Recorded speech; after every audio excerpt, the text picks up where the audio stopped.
another week, and it's another midweek message. This week I've been pondering this concept of contentment.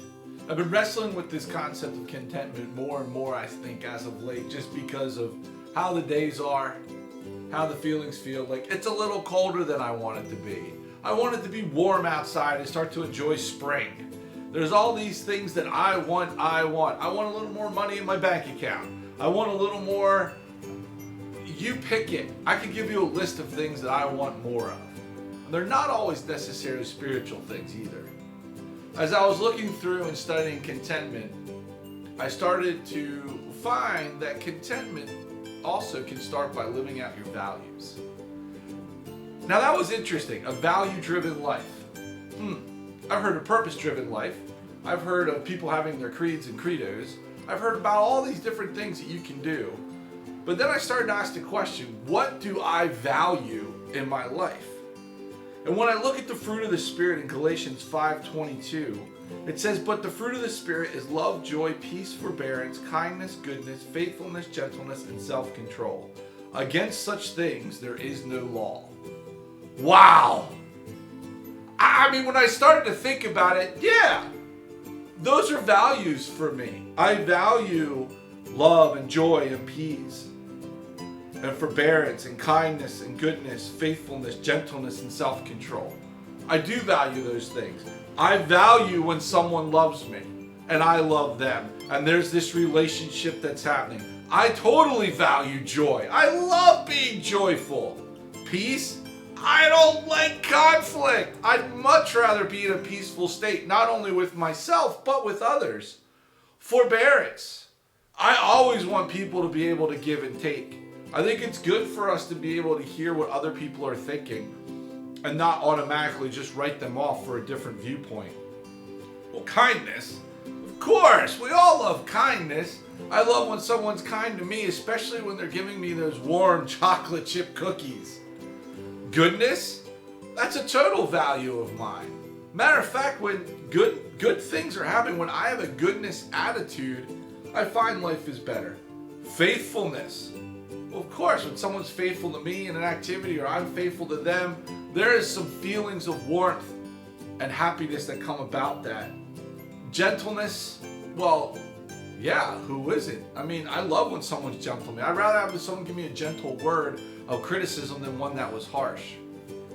And self-control, I know I always feel better when I have self-control. Recently, over the past couple days, I've been eating a lot more bread.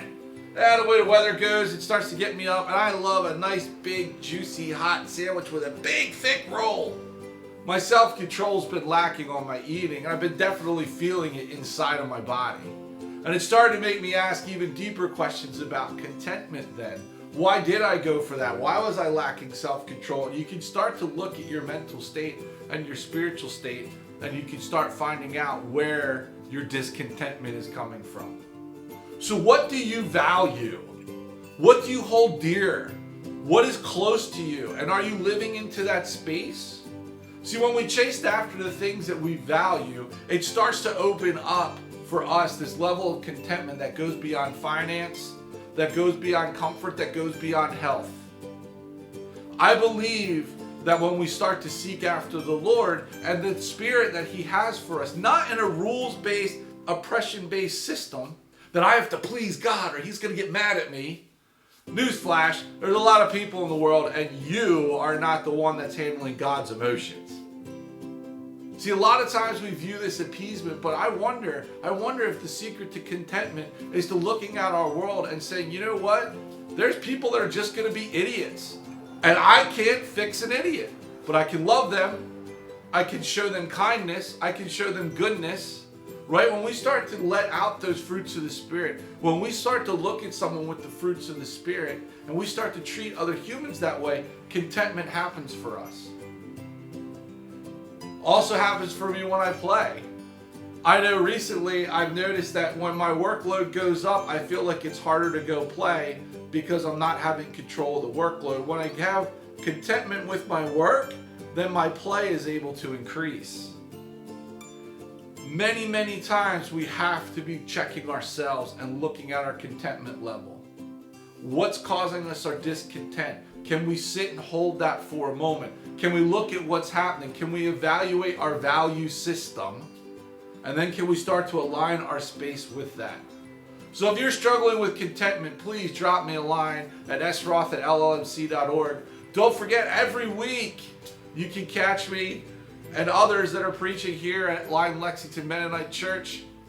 Feel free to follow us on Facebook. Keep in touch. We want to get to know you. And don't be afraid to drop a line.